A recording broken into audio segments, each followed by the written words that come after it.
Good evening. Welcome to the November 10th, 2014 Valley View School Board. Hey, do me a favor. Come over here. Stand in front of the podium. Here's why. Greg Sperling is going to be our signer for this evening's meeting. And for those of you who don't know him, there he is. That's why he's here. Greg, thank you for coming. Appreciate that. Okay, now back to the 2014 November 10th Valley View School Board meeting. Welcome. Happy Veterans Day tomorrow for those who have served. We thank you for your service if you're in the room, and we thank you for those on TV who have served our country. We thank you as well. With that being said, Mr. Venegas, would you lead us in the Pledge of Allegiance? Yes, sir. Wait a minute. Let Mr. Gugis lead us in the Pledge of Allegiance. He is a Well, I veteran. will allow him to carry the flag today. Just don't knock my hat off. Sorry. Pledge allegiance To the flag of the United States of America and to the republic for which it stands, one nation, under God, indivisible, with liberty and justice for all.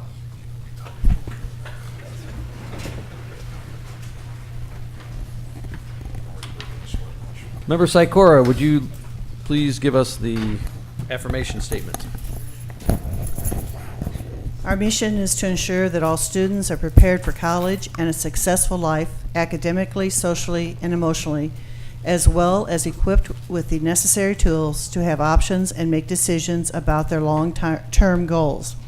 This will be accomplished by believing and working towards all students learning through rigorous curricula and meaningful, effective instruction, consequently demonstrating mastery on high-quality assessments, with all stakeholders being held accountable throughout the process. Thank you. Dr. Mitchum, agenda. Yes, Mr. President, I would like to ask that the board approve a revised agenda by removing agenda item 13.2. Motion to approve the agenda revised. So moved. Second. Motion and seconded. Is there any discussion? All those in favor say aye. Aye. Aye. Opposed, same sign. Ayes have it. If you would, Mr. Grisafi, Treasurer's Report, please. Yes, the Treasurer's Report includes the usual variety of reports for October 2014, as well as the interim obligation payments totaling $3,323,662.03. Also want to mention that these reports, as they are every month, are available for public viewing on our website. Need consideration for action. Motion to approve. So moved. Second. Motion and seconded. Is there any discussion? Hearing none, seeing none. Roll call vote, please. Member Venegas? Yes. Member Campbell? Yes. Member Sikora? Yes. Member Felice? Yes. Secretary Hansen? Yes. Vice President Gugis? Yes. President Quigley? Yes. The Next. schedule of bills for November 2014, including the Education Fund, Operation Building and Maintenance Fund, Transportation Fund, Tort Fund, and Food Service Fund, total $2,647,303.68 for action. Motion? So moved. Second. Motion and seconded. Any discussion? Hearing none, seeing none. Roll call vote, please. Member Venegas? Yes. Member Campbell? Yes. Member Sikora? Yes. Member Felice? Yes. Secretary Hansen? Yes. Vice President Gugis? Yes. President Quigley? Yes. Also included, as usual, summary of investments for October, property taxes received for October, the state funding update, and the school trust accounts. Any questions, happy to answer them at this time, but typically they are provided for information and, again, available for public viewing if desired. Any questions or comments? Just my usual, we're $4 million in arrears from the state. Is that this typical lag for this time? Or are we We're in starting to creep up? November. Yeah, I would say it's pretty typical for this point for the last several years. Okay. So what is it, 3 months? 3 months would be okay. If we receive this by December, I'd be very pleased. We'll see what happens in the veto session. Okay. Thank you. Moving down the agenda, Dr. Mitchum, consent agenda. Yes, Mr. President, I'd like to ask the board to approve consent agenda items 6.1 through 6.5. 6.1 approval of board meeting minutes on 10/27/14. 6.2 executive session meeting minutes 10/27/14. 6.3 trips for Bolingbrook and Romeoville High School. 6.4 gifts for Tibbet Elementary School and Martinez Middle School. And 6.5 resolution number 1497 approving health insurance plan exemption. Motion to approve. So moved. We have a motion, a second? Seconded. Any discussion? Hearing none, seeing none. Roll call vote, please. Member Venegas? Yes. Member Campbell? Yes. Member Sikora? Yes. Member Felice? Yes. Secretary Hansen? Yes. Vice President Gugis? Yes. President Quigley. Yes. Pillars of Valley View. I don't have my sheet. I have my Step. sheet, I just don't have it in front of me. Who's first? Step. Member Campbell. STEP program, correct.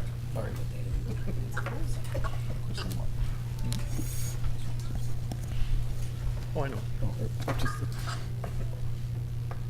School board members, senior leadership, and community members. Kelly Keezy can be described as dedicated, loyal, and passionate. She exhibits these characteristics not only with her students, but also with staff members. Her strengths are teaching functional skills to her students and encouraging them to lead independent lives after STEP. She creates bonds with parents, students, and families that are long-lasting. Kelly is valued by her students and coworkers. Congratulations on STEP's Pillar Award.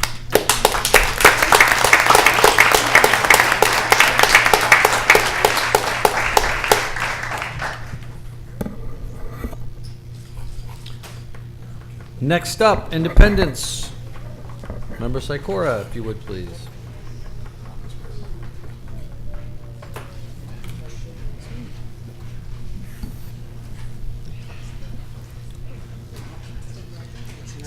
Got the memo on that black and white. Look at that. I know. Good evening, Dr. Mitchum, senior leadership, and members of the Board of Education. As adults, we are frequently asked if we can name a teacher who made a significant impact on our lives. For many Independence Elementary School students, Mrs. Jennifer Azure is this teacher.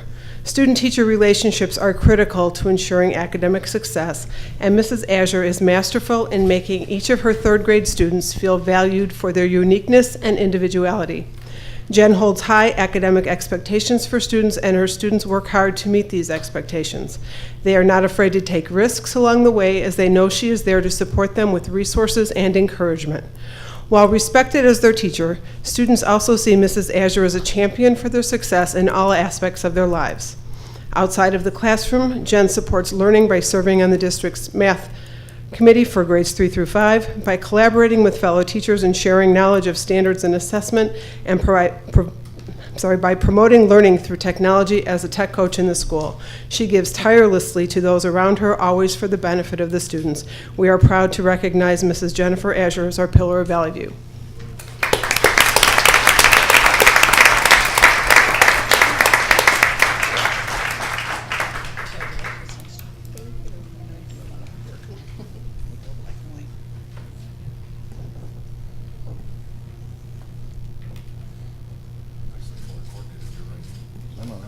They are color coordinated.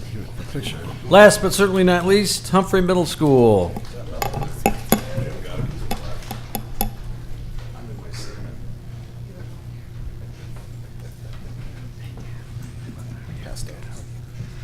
Good evening, I'm Dan Laverty, principal at Humphrey Middle School. Good evening, school board, senior leadership. It gives me great pleasure to introduce Karen Manick to represent Humphrey as a Pillar of Valley View. Karen joined the Valley View School District in 1996. Karen taught 3rd and 4th grade gifted students at Oakview, then moved to 4th grade at Jamie McGee, and now is the LMC director at Humphrey Middle School. Over her years in Valley View, Karen has run an after-school reading program, a lunchtime book club, and craft club. She has been the union representative for Humphrey Middle School for the past 3 years. Karen goes above and beyond every day to support both students and staff.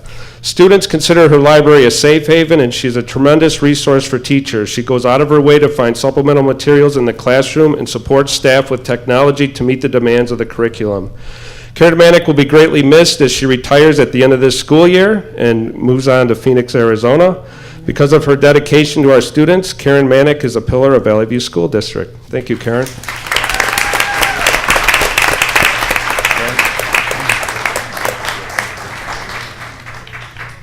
What, you can't take the cold weather? No. Come on. Good call. Good call. It's only a little vortex. That's what they said in the news. Next up, IESA State Cross Country finalists and so on. Principal Pascavage, if you would, please. Hopefully when Karen moves to Arizona, she becomes an Arizona State Sun Devil fan. Jason Pascavage, principal of Jane Addams Middle School, community, colleagues, senior leadership, Board of Education, Vice President Gugis, President Quigley, Dr. Mitchum. Today I'm here to talk about some of our students, but mostly I'm going to start off by introducing our coaches. We have Adam Thoss, cross country, and Mark Setchell, who couldn't be here. One thing I really wanted to bring up is, Joseph, what was your time? So he ran a 5:15 mile. I consider myself to be in pretty good shape about 5 years ago, and I ran an 8:30 mile.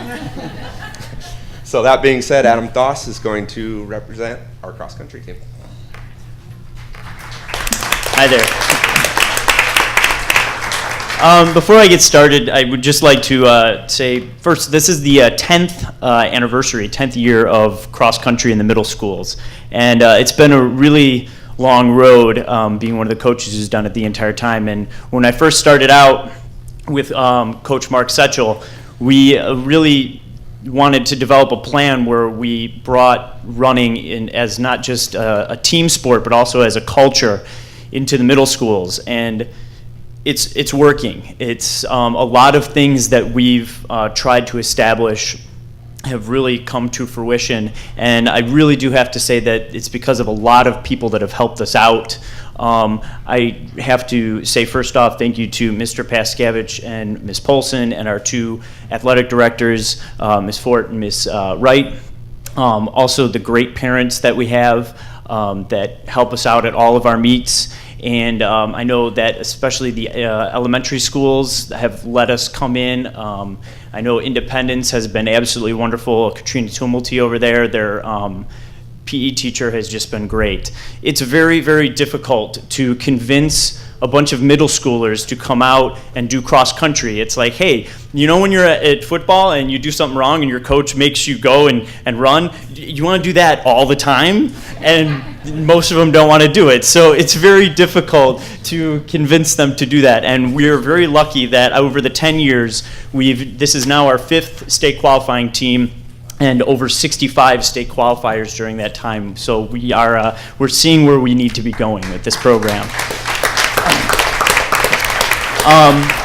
So now to the kids. For those of you who don't know, a team is made up of 10 kids, 3 alternates, 2, there's different terms for them. I call them the bump runners. They're your 6th and 7th runners. They don't score, but they're used for tie breaking. And then there's your top 5 that score. I've seen some amazing athletic achievements, and what these boys did to make it to the state cross-country meet this year is nothing short of amazing. Each kid that I'm going to talk about dropped 40 seconds to, in some cases, a minute and a half at the sectional meet to beat a Homer Glen team that kicked our rears the week before. They really beat us up bad, and we ended up taking them by 1 point. So our first runner is our 7th grader. You can come on up. This is Ithalo Mercado. Ithalo was our most improved runner this year. He dropped 4 minutes from the beginning of the season.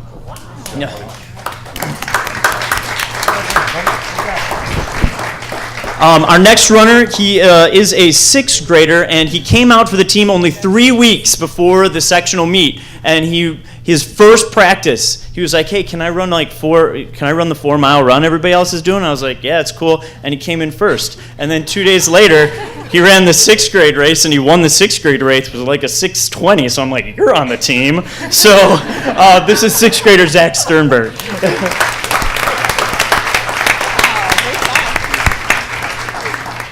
This next guy, he is one of only 3 6th graders to run in the IESA state cross-country meet.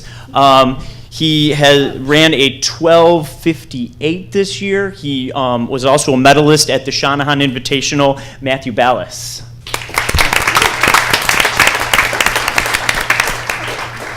Our next runner, I tried all year last year to get him to come out for the team, and he told me no about 100 times. And then just like all the girls in high school, he eventually said yes after 100 asks. So he came out for the team, ended up becoming onto our cross-country state squad and really giving a lot to the team. Justin Timkowski.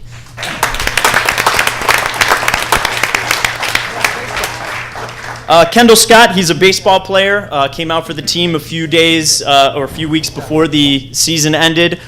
He is our biggest dropper from the sectional meet. He dropped from a 13:30 to a 12:03 in one meet to really to solidify the 5th place and get us down to state. So this is Kendall Scott.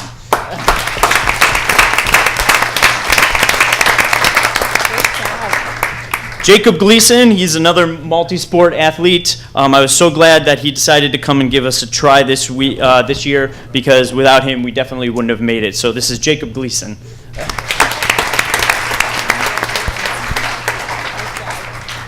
Our next runner, he is the poster child for hard work. He has put in over 200 miles every single summer with the high school, with Coach Paul, and has dropped his time every year. Gavin Villager, one of our team captains.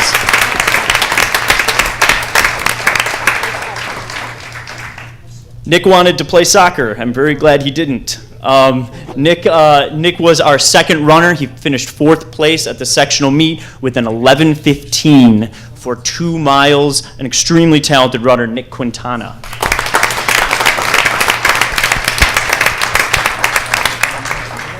And our last runner, I do have a few things that I want to make sure that I say about him.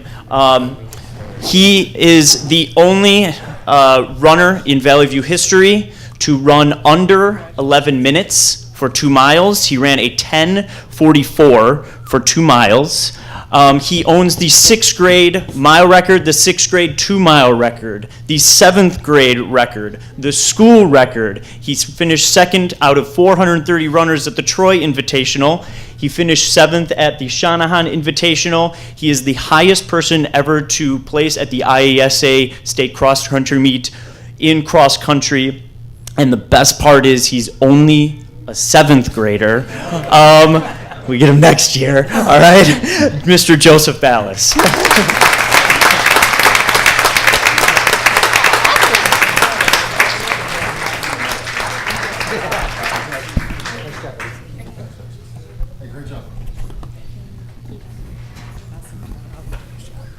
While they're taking pictures, it should be noted that there's something all these young men have in common. They're thin. I always make a comment, because I'm not a long-distance runner. I think I was built for speed. Do you ever see those long-distance guys? Do they look like they're having fun? They may look like they're having fun now, but when they're after it, they are really concentrating. And I've seen them running down the streets in the neighborhood. Congratulations, guys.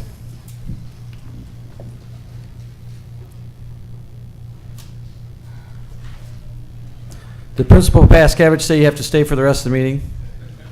He didn't tell you? Yeah, you got to stay. Just kidding. Go. You get school off tomorrow. Go on. Yeah, you want to go home and watch the football game, right?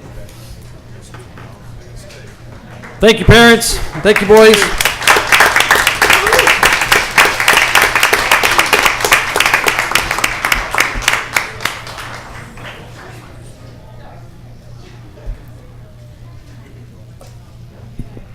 Dr. Mitchum, if you would.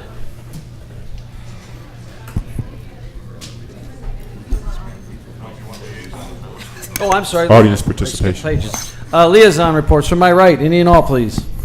Yes, the Finance Committee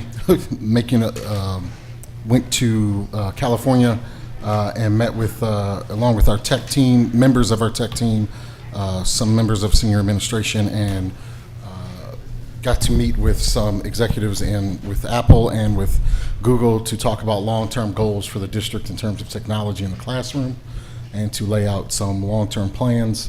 The IT department, I want to say what came out of there the most was that I think, and what was nice to hear with our vendor partners, is that we will not just do technology to say we did technology. We won't just say, oh, it's cool, here goes some iPads, here goes some Google Chromebooks, we've got them. That it must be integrated in our curriculum, and really a bottom-up approach as opposed to a top-down approach. So look forward to hearing where our technology department sees that going long-term in coordination with our curriculum department. So wanted to report that out, that that is a key area that I see our district going in, but a lot of people ask, are we going to one-to-one? And I think those decisions, haven't been made yet, but will be made sometime in the future. I couldn't agree more. I went on that trip as well to see what they had to offer, and it is amazing where education is going as some of the largest corporations in the world, and Apple and Google and Microsoft, are fully vested in the education industry now. Not that they weren't before, but they really are. It's very impressive with the presentations we were given and what they put out there for us to see.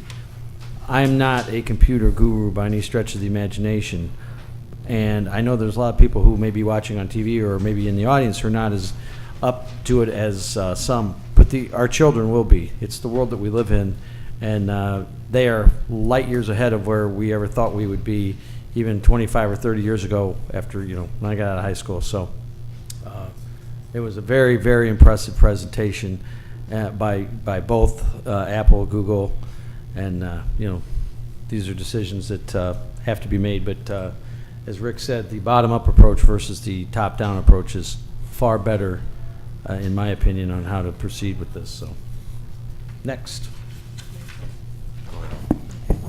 I'm representing the calendar committee, and at this point in time, the 2015-16 calendar, 2016-17 calendar is going to be presented tonight to the board to look at, and will be online. Ms. Kinder will present that later for parents to look at. And we encourage you to look at it and make comments as to how you feel about the calendar, so that before it goes to its final okay by the board. Thank you.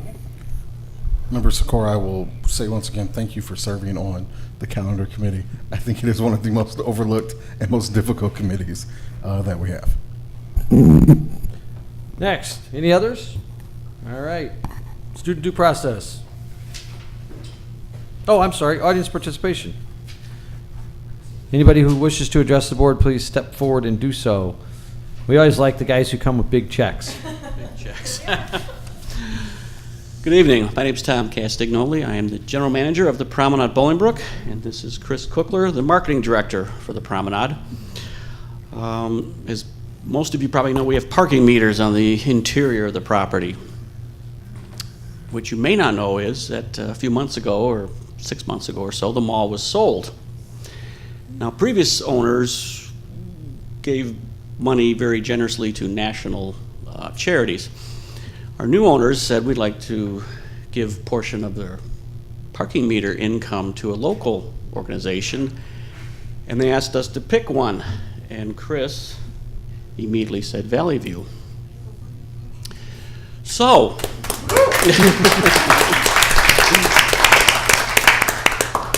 this check represents 3 months, 2 months, 2 or 3 months of parking meter income, lots of quarters. We were close to what we wanted, but there it is, 2 months of parking meter income, $9,429.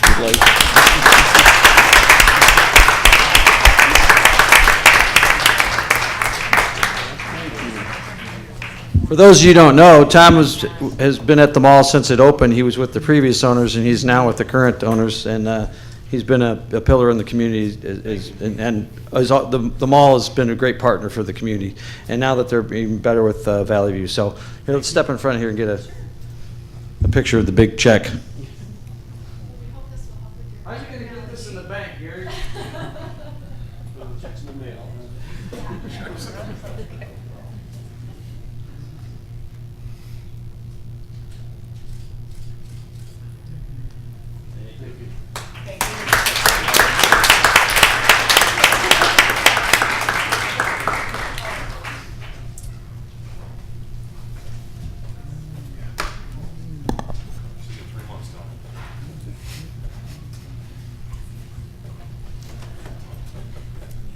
Truth is, that's legal tender as long as you have an account number. Just saying. Student due process report. Or any other, anybody else in the audience would like to address the board? Seeing none, moving on. Dr. Mitchum. I ask that the board approve student due process cases A through F as presented. Motion? So moved. Second. Motion and seconded. Any discussion? Hearing none, seeing none. Roll call vote, please. Member Venegas? Yes. Member Campbell? Yes. Member Sikora? Yes. Member Felice? Yes. Secretary Hansen? Yes. Vice President Gugis? Yes. President Quigley. Yes. Ms. Kinder. Yes, sir. Action Report 11.1 is seeking your approval for the adoption of a Latin American literature course at the high school level. Information regarding this course was presented on October 27th board meeting, and we are seeking your approval this evening. So moved. Second. Motion and seconded. Any discussion? Yes. We had a discussion about potential controversial books and novels. How are we handling that? In terms of novel preview that are being used for courses, we will continue and ensure that we are reviewing those novels. And for those that are potentially controversial or may not be viewed as age appropriate for that particular level, we will certainly, if it's not appropriate, we won't use it. If it's potentially controversial, we will have parent notification of said text, and then we can provide alternate texts if parents are not comfortable or if students are not comfortable with the selection. And so we're working right now to firm up that process with our literacy leaders, so our director and the leaders at the high school.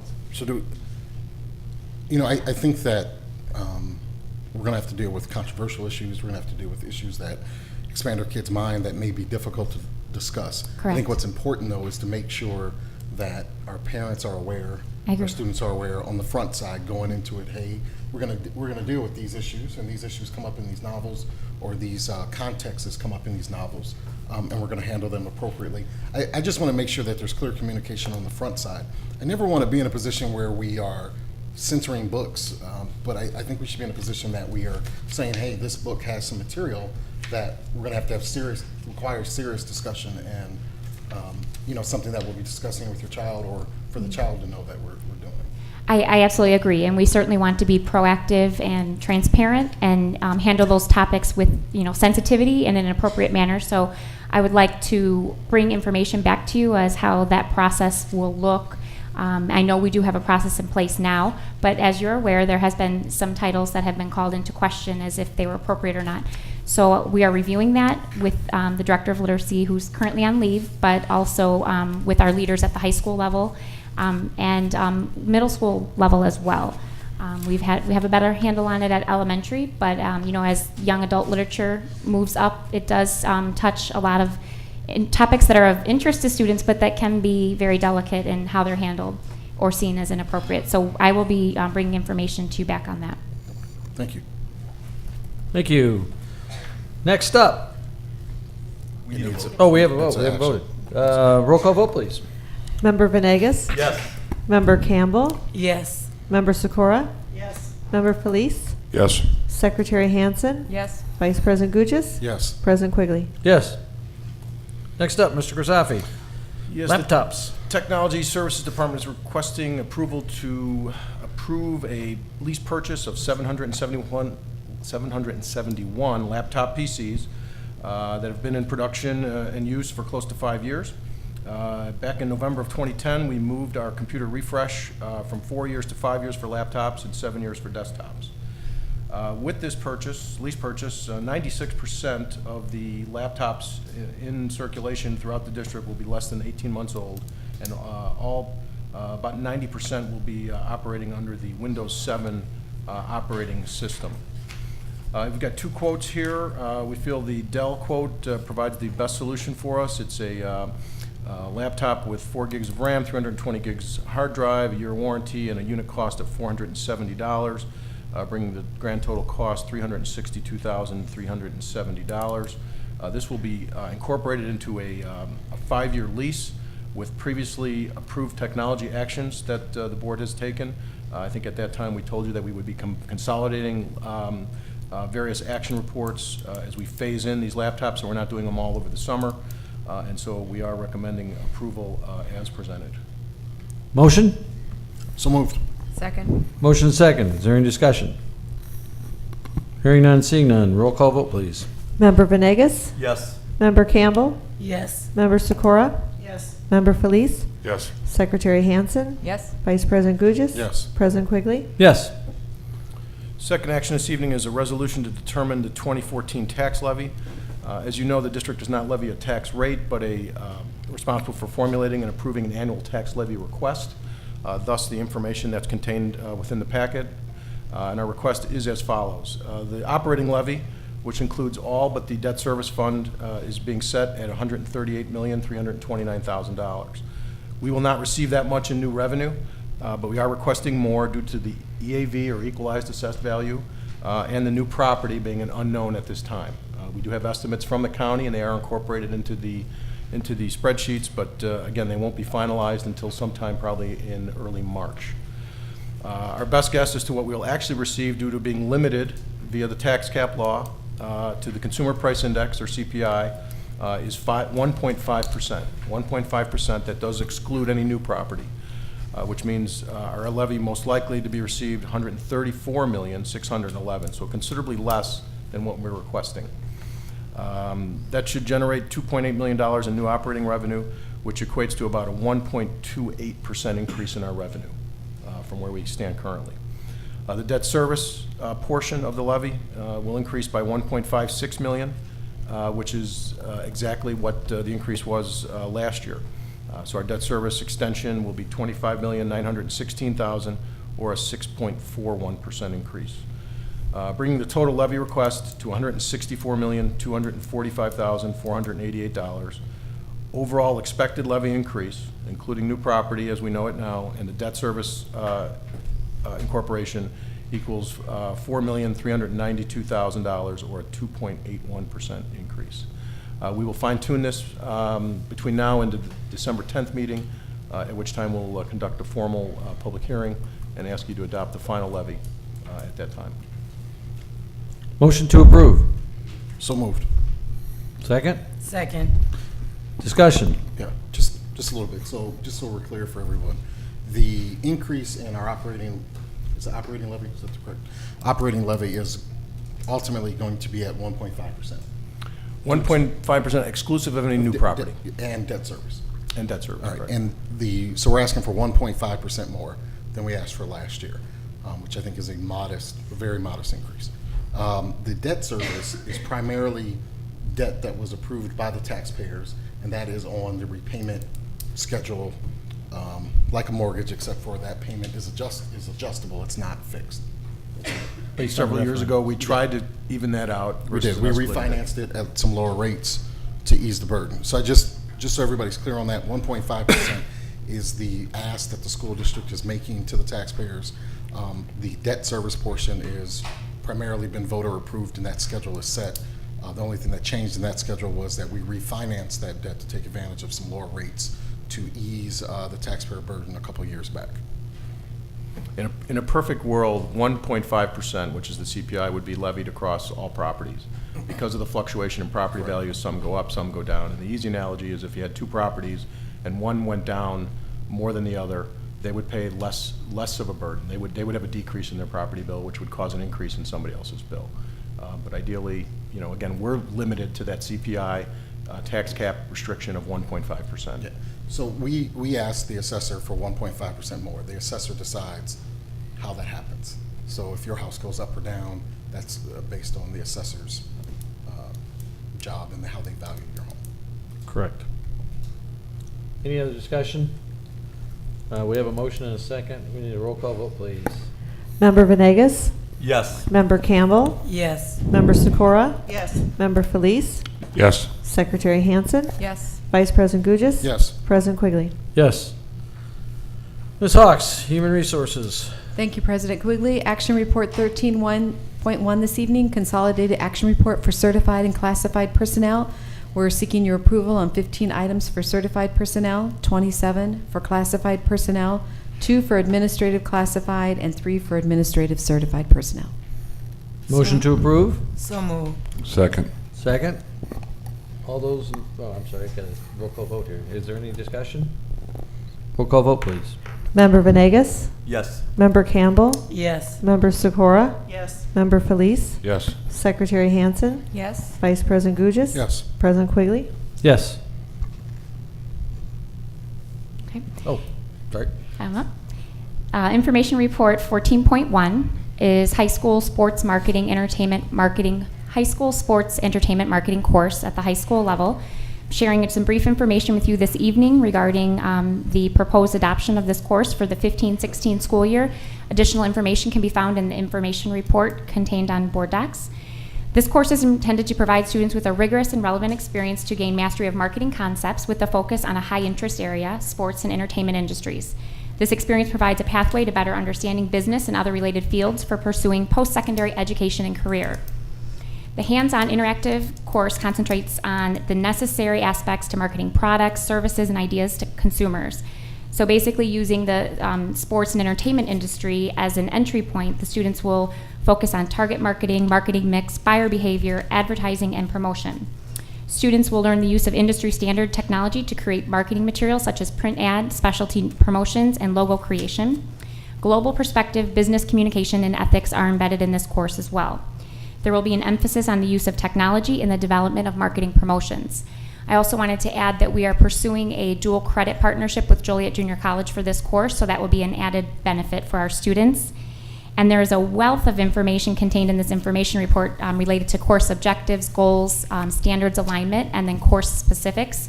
Our CTE team, under the direction of Tammy Kahn, and our high school department chairs, Rick Rujewitz and Shannon McCarthy, spent a great time developing this.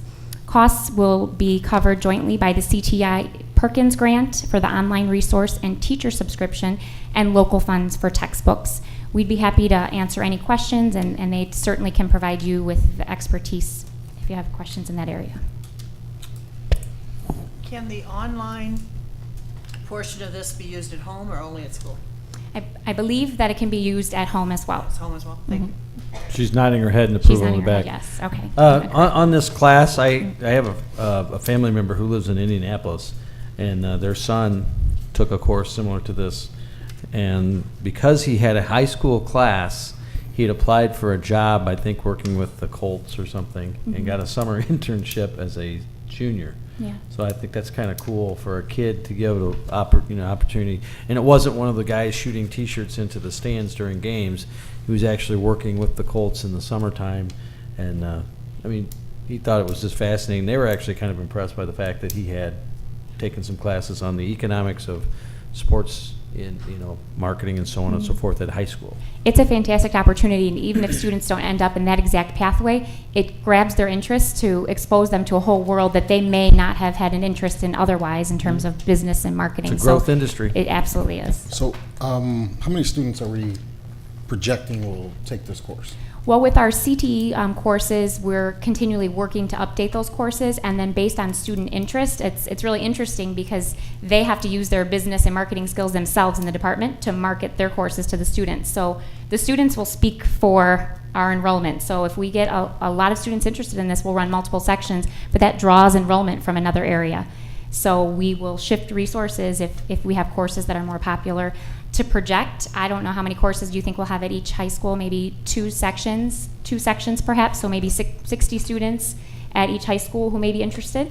And then our students are our best promoters, and they promote the courses, and then it could grow, most certainly. What course do you think will decrease because of this? I asked Tammy this question several times, and I see some of our intro courses, some of those things are being moved down to, say, middle school. Certainly an intro to computers has a place at high school, but some of the specific skills need to be moved down.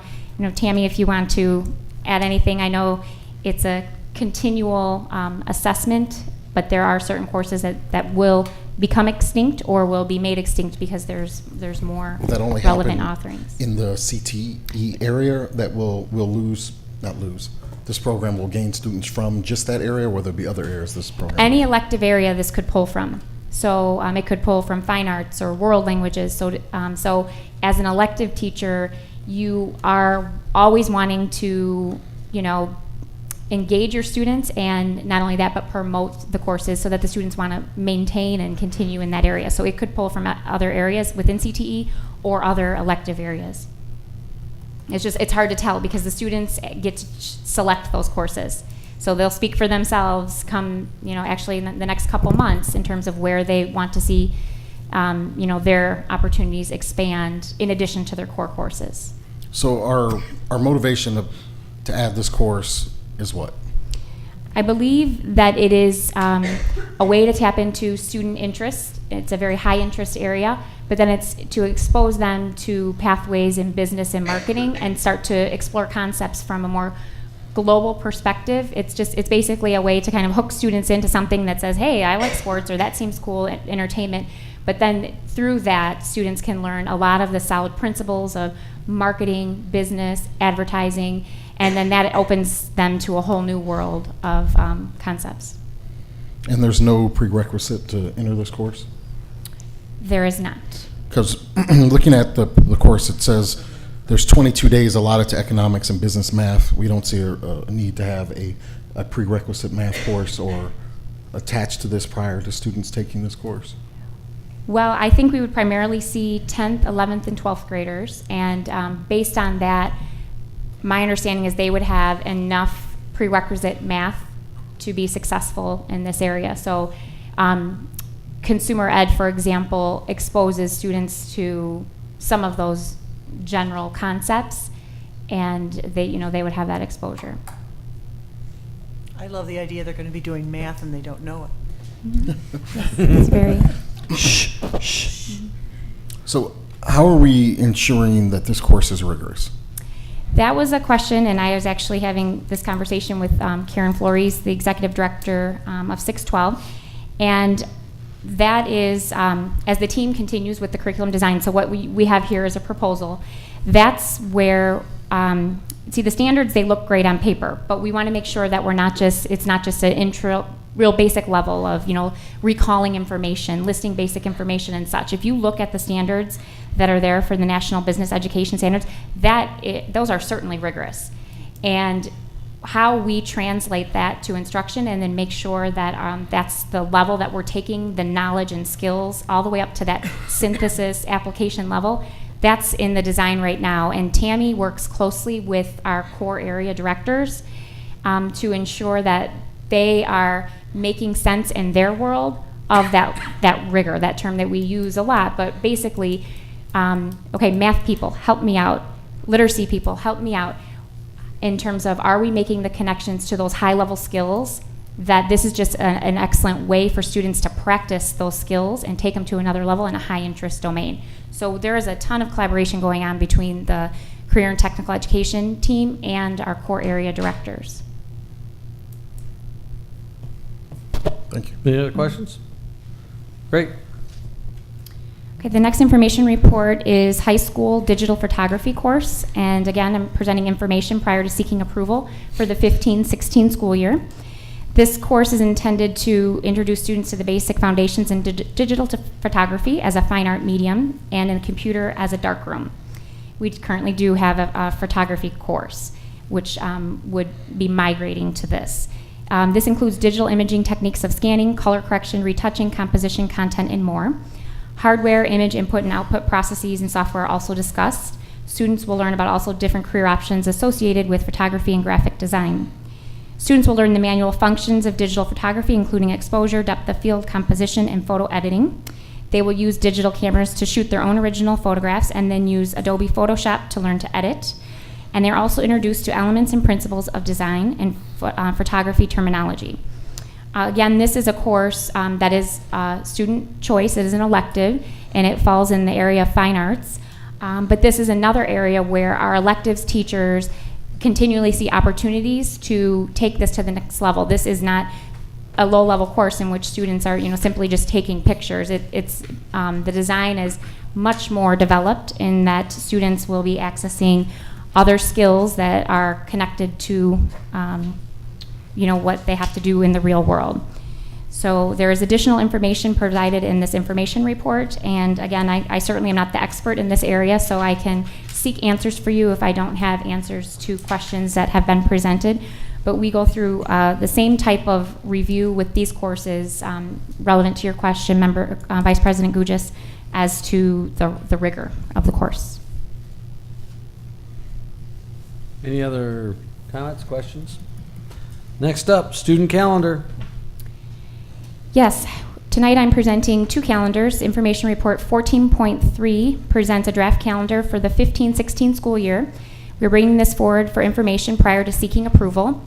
A calendar committee is formed on a regular basis, and our goal is to create a calendar that is conducive as possible to providing students with quality instructional time. The calendar committee that developed the recommended calendar consisted of certified and classified staff members from all grade levels. We took into consideration state guidelines, required legal holidays, election days, collective bargaining agreement language, and input previously received from various internal and external stakeholders. Board member Sikora reviewed our draft calendar and provided input as well, and modifications were made, and we will also take public comment. The calendars are posted online at vvsd.org, and on the left hand of the homepage, you will see where there's a button where you can access this calendar, and then you can submit input by clicking the link there. We have also provided a frequently asked question sheet. Oftentimes, some of the questions that we receive feedback on, we can guess what those questions are going to be related to the start of the school year or the end of the school year.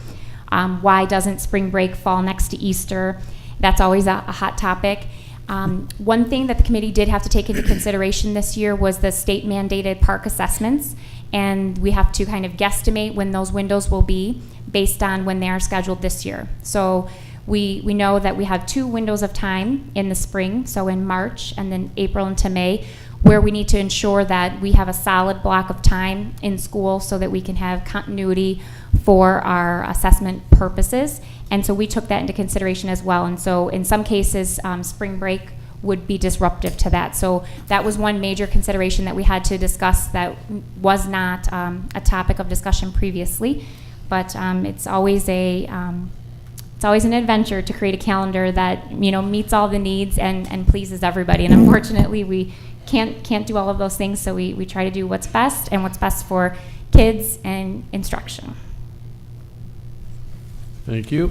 Anybody have any comments? Can there be a link, or if there is, I didn't see it, on our app for parents to take the survey or look at the survey or give input? Or it doesn't sound like a survey. It sounds like more like... It's actually an email link, and when you click it, it would just allow you to submit the information directly to Mr.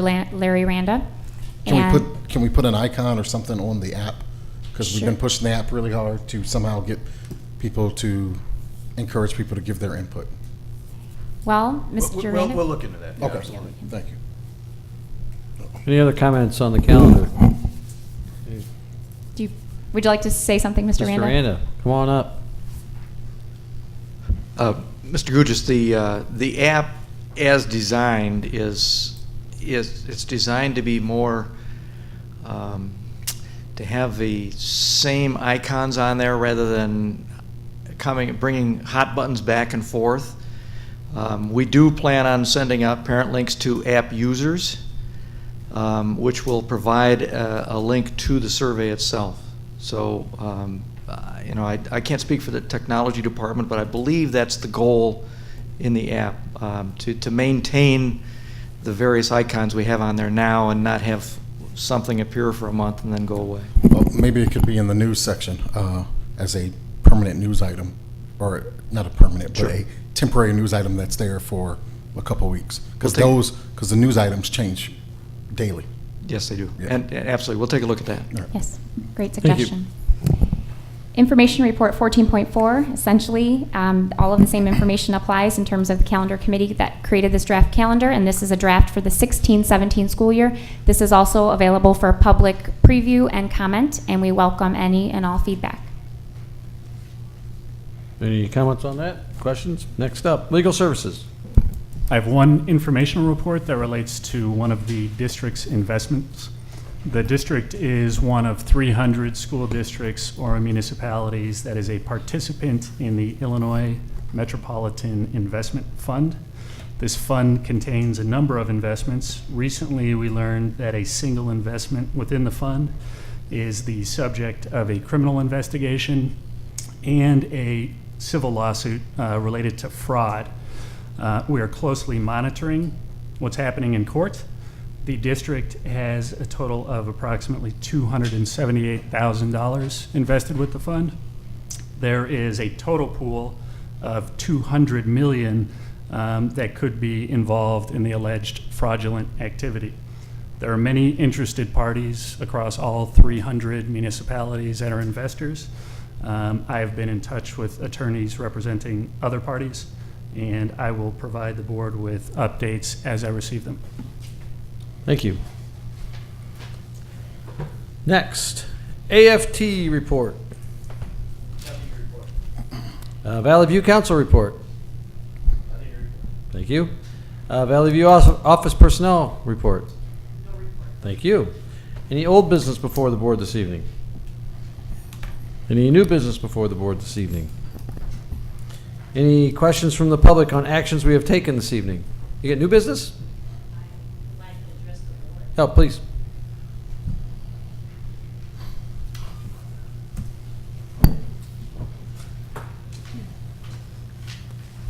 Hi. Hello. Please state your name. Okay, my name is Sierra C.A. I am a sophomore at Romeoville High School. I'd like to report an incident that happened on Halloween, October 31st, on Friday. My teacher, her name is Miss Brooks. I'm in honors geometry. The incident that occurred was we had a test on that day, and usually students ask questions before they take the test. And a student asked a question before I could, and she dismissed the student. And she sighed, and she said that she didn't have time, that they had to get to the test right away, so I did not answer the question or ask the question. So she dismissed the student, so I'm like, okay, well, I can ask a question. So we all take the test. I did not finish the test. I asked her if I can take the test after school. She said, okay. I took the test after school, but before I resumed taking the test, I asked another question. She denied me twice. And she just said that I was taking the test, so she couldn't answer a question. So I'm like, okay, that's the second denial. And after that, I turned my test in, and the third time I asked her, and she denied me again and said that she was too busy grading papers and she had to get the test back to students on Monday. Now imagine what a student would feel. A teacher denies a student when a student asks a question. Who does that? I mean, you guys say you support students' education, but I no longer have respect for her, so why is she still here? Well, this is the first that I think anybody up here has heard of this incident, so. No, we got an email about it. No. I don't recall seeing the email. I think that it would probably be inappropriate to discuss this in a public setting without, obviously there's always two sides to a story, and I know that the administration, I've seen the emails that have gone back and forth, are digging into this. I think, though, to have a public inquisition without that person being able to say their side of the story would seem inappropriate. I agree with you. As her mother, Sherry C.A., I agree with you. The reason we are here today is because she wanted to state how she felt Fair about enough. the incident. I asked for a meeting that has not happened yet, and she wanted to come here tonight to voice how she felt about the situation. We are still waiting. I'm assuming that a meeting will still take place. Dr. Mitchum? That's correct. Okay. Mrs. CA, I'm aware that you met with Mr. Kinder, and I definitely think that a meeting with Sierra and a meeting with Ms. Brooks is also very appropriate. I know that was delayed because of parent-teacher conferences, so I know that he's very aware of that, and that will definitely have a follow-up. Do we know when that is going to take place? You will have communication from him by tomorrow. Okay, wonderful. Mhm. Thank you. Thank you. And I did get the email, except it was blocked by one of the spam blockers through the system for some reason. So I apologize for that. I actually did get that email. Okay. Thank you. Any other anybody who wishes to address the board on actions we have taken this evening? Any announcements by the board? From my right. Yes, again, there is an opportunity for those who would like to run for the board. The petitions are able to be circulated at this time. The first filing time is December 15, with the last filing date December 22nd. And if you don't want to go down to the county office, you can download those forms online. Any others? I want to let everybody know there's a Veterans Day celebration at 10 a.m. at the Ed Doc McCartan Memorial, and our Romeoville Marine Corps Junior ROTC will be present. Our high school band will also be present there. That's at 10 a.m. tomorrow. I also want to thank RC Hill for their variety show. One of our board members was also a participant in that. Mr. Venegas and his son Max did quite an amazing performance. You were a steady assistant, though, in holding, and dangerous as he held boards as Max used his Taekwondo skills to break various boards. It was quite impressive.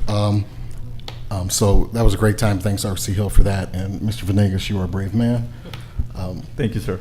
You're welcome. Were you putting your weight behind it? I was not. I was just making sure it didn't hit me in the face. From my left.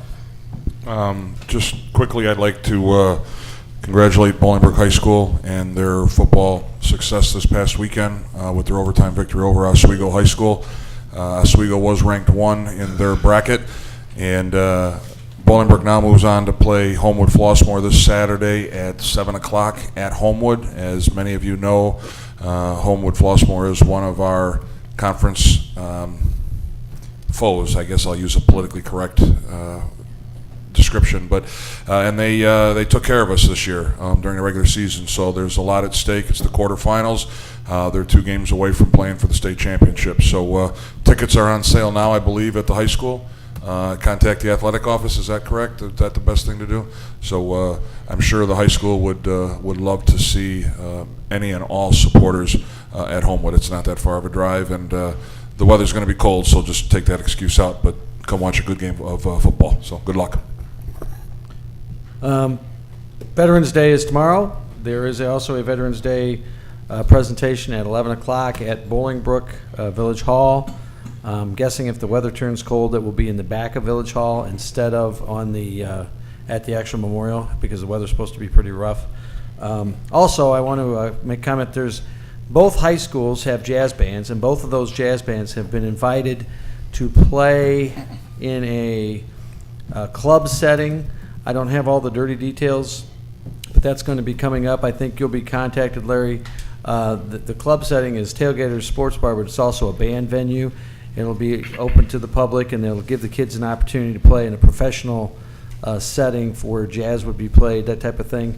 And that's coming up, and I believe that's going to be sometime in late November, late December, middle of December, something like that. But you'll be being contacted.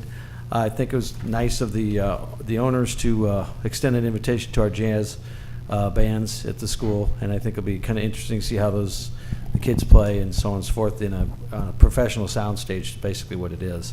So I forgot a couple things. One, Romeoville High School fall play is still going on. Daddy's Girl Friday and Saturday at RHS.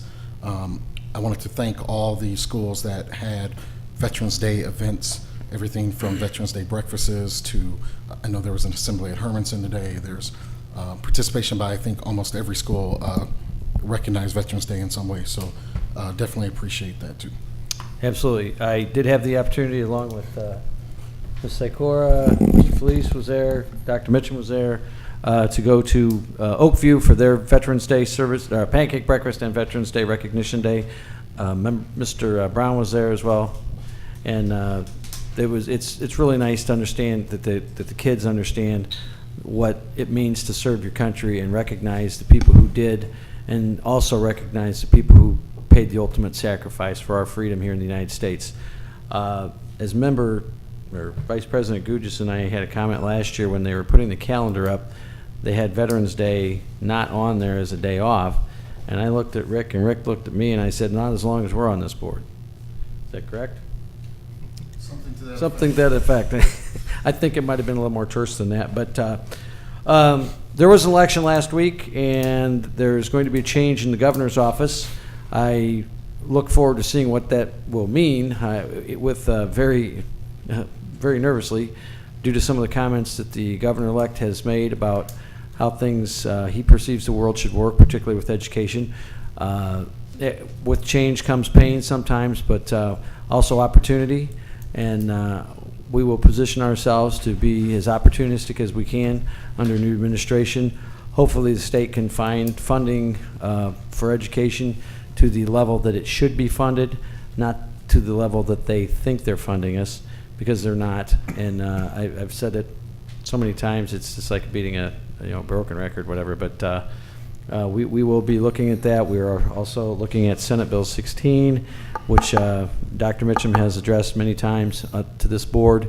That is a bill that will provide us with additional revenues. I don't anticipate that there'll be any movement on that. It's a disparity issue on how education is funded.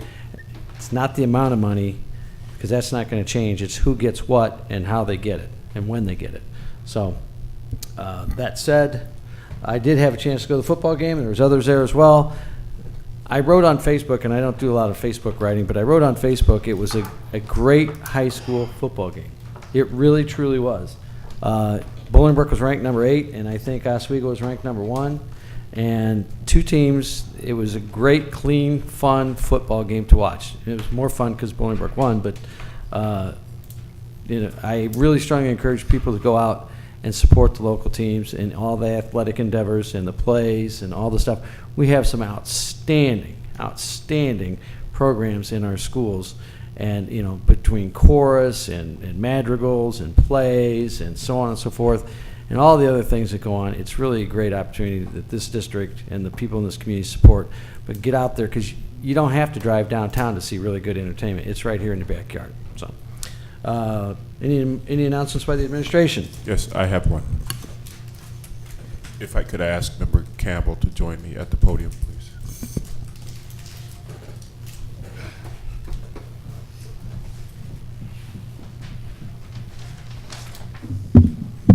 A couple board meetings ago, I recognized Member Campbell from the Illinois Association of School Boards as a result of receiving an award for a Leadership Academy Fellow.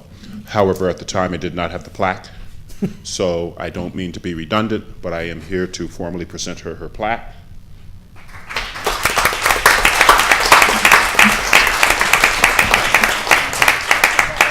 This is in recognition of Member Campbell's time and effort devoted to self-improvement and leadership activities and to achieving the association's mission of excellence in local school governance. Thank you.